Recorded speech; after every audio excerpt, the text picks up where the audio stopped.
Welcome to our program, Dear Brothers and Sisters, where you will hear the raw truth. My name is George. I am your brother, and I love you. We are pleased to announce that this program is partially sponsored by the Ethiopian Orthodox Coptic Church located on 7th Avenue and 121st Street in Harlem. We thank the church for this sponsorship, and we look forward to a continuing relationship. Just a reminder of our book, Dear Brothers and Sisters, Gender and Its Responsibility, which contains much of the material we use as the basis for these programs. Also, we have audio cassettes available of our more popular programs and videotapes of all of our programs. In addition, we have brochures and flyers which are free. All you have to do is call for them, and we'll send them to you, which you can distribute to your friends, neighbors, and interested parties. Our phone number is 874-7900, extension 1329. It will be shown again at the end of the program. 874-7900, extension 1329. Last week, our subject was, what is nothing and what is something? And we ended last week's tape by saying that this week, which was last week's coming week, we will discuss how the somethingness of life results from the nothingness of life. And we will discuss that in detail tonight, and we will show how it affects the lives of each and every one of us. And it may alter the way you approach the accomplishment of your goals and ideals. However, as is our practice, we always review the 7 major issues affecting society.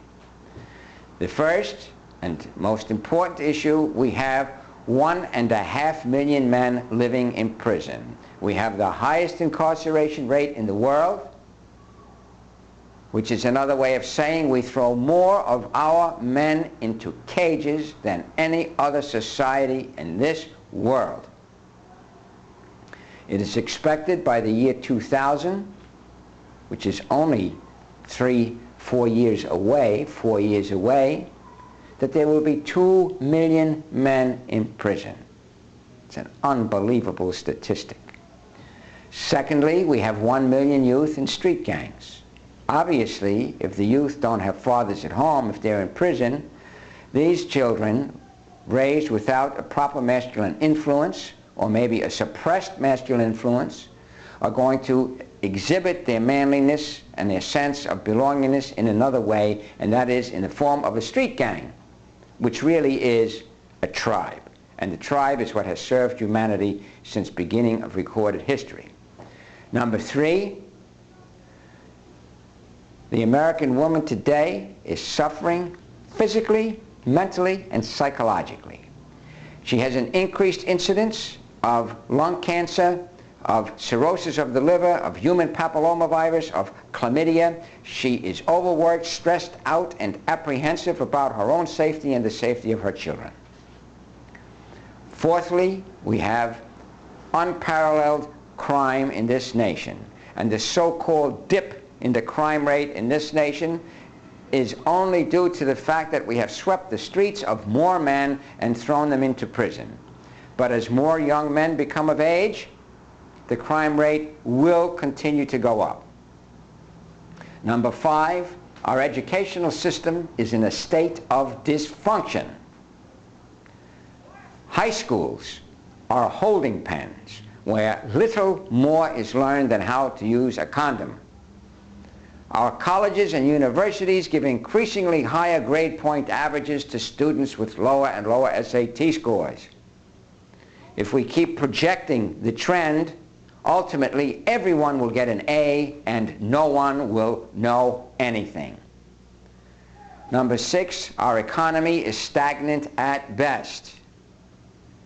The reason our economy is stagnant is because not enough new is being created. And it's new that creates jobs, that makes jobs. And new comes from the creative will of the masculine gender and nowhere else. Number 7, morality and ethics have disappeared from the media. Those are the 7 major issues, or at least what we at Men's Action to Rebuild Society feel are the 7 major issues. Now, getting back to today's discussion, that the somethingness of society comes from the nothingness of the masculine principle. The somethingness of society comes from the nothingness of the masculine principle. Now, as my first example, I'm going to use a human pregnancy, or for that matter, a pregnancy of any mammal. Right?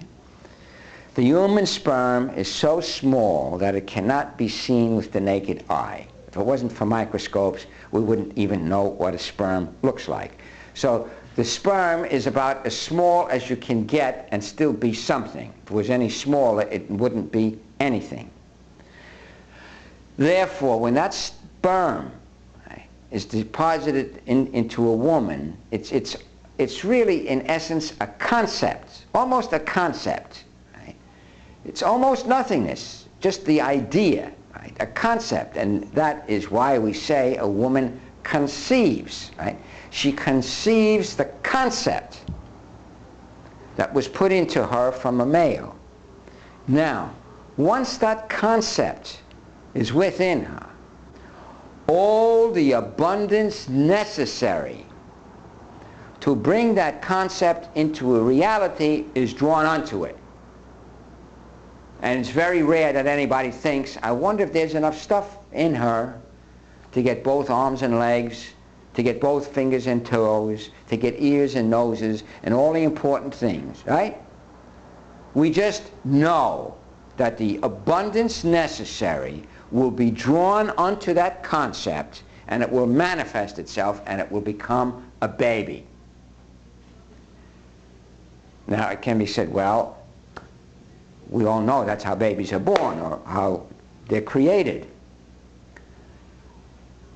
It's not only babies that are created that way. All of life works that way. All of life works that way. There is the idea, the will, the initiating force that we call the masculine principle. There's the receptive entity that we call the feminine principle. Once that receptive entity receives the input, the charge from the masculine principle, all the abundance necessary will be drawn around it, and that concept, that idea, will manifest itself. It will become a reality. Put in simple terms, a vision accompanied by the will becomes reality. A vision accompanied by the will becomes reality. A vision accompanied by the will creates new. A vision without the will becomes a daydream. The will is the masculine principle of the universe. The universal will is a masculine principle. Therefore, for anything to happen, all inventiveness begins with the masculine will, and nothing is produced in this world, my brothers and sisters, without a pregnancy. I'm going to say that again. Nothing is produced in this world without a pregnancy. Therefore, to say men and women can do the same things is preposterous. Okay? Men and women are required together to produce something. One cannot produce without the other. And the way the system works, men get the concept and have the will, and they push their concept out into the world. Right? The feminine principle in this world takes this concept and brings all the nurturing around it to make it a reality. This, my brothers and sisters, is why men create new. Why men invent things. It has nothing to do with education. Most great inventions did not come from schools or universities. They came from individual men with original ideas. And what these men were doing, they were getting society pregnant. And it's not that they even had a material vision. They had a conceptual thought just like a pregnancy. Most of the major inventions, the inventors did not even know what their invention was going to look like when it came into being. Thomas Edison didn't know what the electric light was going to look like. Alexander Graham Bell didn't know what the telephone was going to look like. Marconi didn't know what his wireless was going to look like. They just had concepts. Marconi had the concept that voice could travel through space. Of course, he was considered crazy. His closest friends brought him to a psychiatrist. They say, you know, if he was all there, a man talking about the voice going through space from coast to coast around the world, that was a concept. That man had an idea, a concept, a vision. And that vision, accompanied with the will, made a reality. That's what Thomas Edison did. That's what Alexander Graham Bell did. That's what all the people that invented and created new did. Whether it was the automobile, the airplane, radar, sonar, the computer chip. None of these things are learned in school. It has nothing to do with education. And to say, well, men do these things because they learned it in school. You didn't learn motion picture operation or development in school before the motion picture was invented. First, Thomas Edison invented the motion picture, and then there was a school for it. First, Marconi invented the wireless, and then there was a school for radio. First, the steam engine was invented, or the steamboat, and then there was a school for steamboats. So the schools didn't precede the invention preceded the schools. So all things begin with an idea, with a concept. All things are a result of a pregnancy. The concept is the masculine principle. The thing that produces it is the feminine principle. Now, in our society, we're so feminine oriented. The European concept of materialism, the worship of the mother goddess of materialism. We're so oriented towards stuff that we don't have ideas. And we keep looking for more stuff to solve problems, and stuff doesn't solve problems. It's ideas that solve problems, and it's ideas that makes stuff. Therefore, to get, let's say, in drug rehab programs, substance rehab programs, or the rehabilitation of prisoners, to say, go and get a job, or first, let's get him educated. Let's get him a high school diploma, or a GED, or a certificate, or a college degree, and then he can go and get a job. And do what?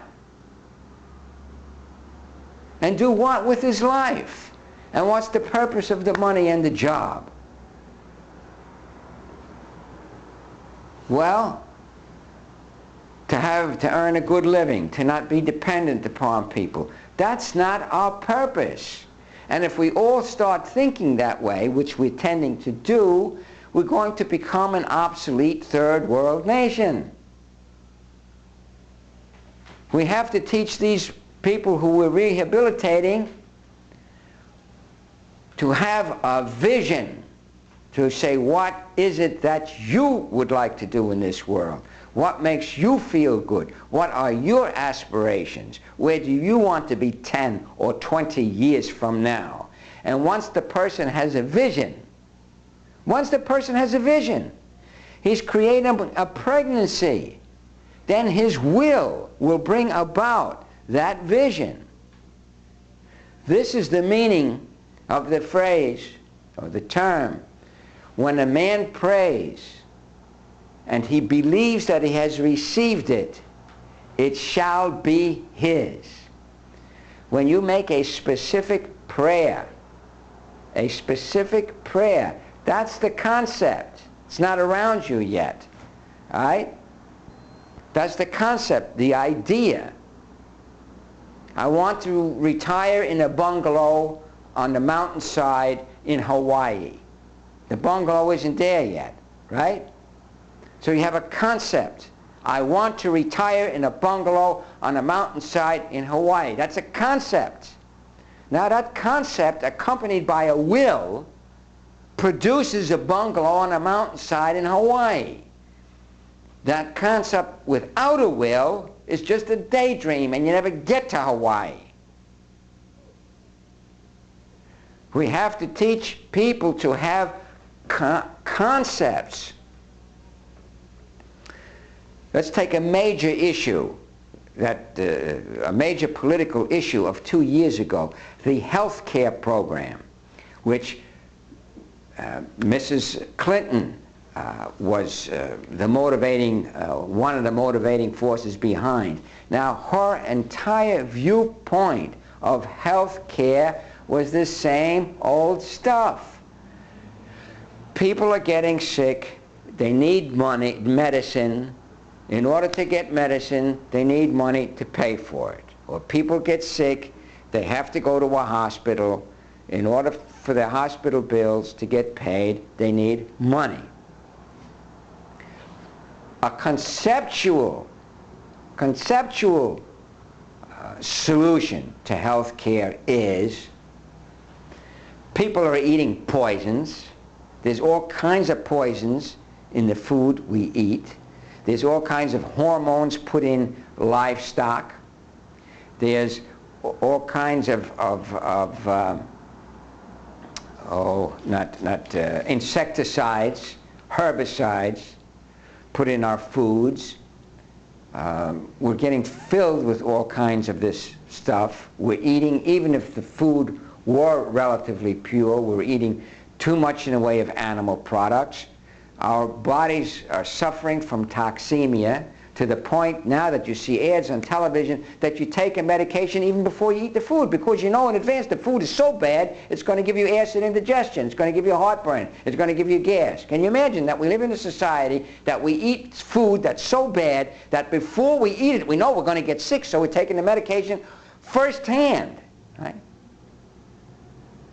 Now, the solution to health care, a conceptual solution to health care, is to eat well, to eat healthy, to not put poisons into you, right? To not put hormones and insecticides and herbicides and fats and all kinds of garbage into you and all kinds of synthetic products into you. That's a solution to the high health care cost. Don't put poison in you. Then you won't have to be treated. Another concept is most medications are poisons. In fact, for all practical purposes, all medications are poisons. Medications do not make you well. Medications treat symptoms. Only your body makes you well. Now, wouldn't it lower the cost if we ate healthy and didn't take drugs, whether they be recreational or medical? That's conceptual thinking. To just say for health care, we need more money because more people are getting sick. We need more medications, more hospital care, more doctors because more people are getting sick. That's right, more people are getting sick. Fewer and fewer people are dying from old age today. Fewer and fewer people are dying from old age. The people who are dying from old age were from the beginning of the century. But now we're finding men and women getting cancer at the age of 30 and 40, heart conditions at the age of 45. Now, this talk today was not to be on health care. This talk was to show that new and somethingness and material growth comes from the unseen masculine principle, and that this masculine principle has to create a pregnancy. Now, let's say for a moment the idea that I just mentioned about health care was accepted by the powers that be, the government, the senators, whatever. They would be creating a pregnancy. They would be saying, the solution to our high cost of health is to eat better and live in a less polluted environment. That's what we're going to work on. That would be creating a pregnancy. Now that idea is implanted. Now that idea, accompanied by the will, is going to produce a reality. And that reality will be, that will be tending to be more or less vegetarians, with the products grown organically, that we won't smoke or drink alcoholic beverages, and that will live relatively healthy lives. And that will lower the cost of health care. But this requires a concept, it requires a pregnancy, okay? And that pregnancy is the idea implanted in society. Nothing in life happens without a pregnancy. Nothing in life happens without a pregnancy, and pregnancies can only be initiated by the masculine principle.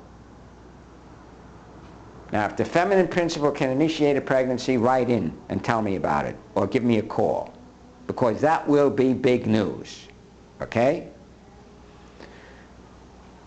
That is the problem then we are having in society, since we are taking our men and throwing them into prison, since our youth are going into street gangs.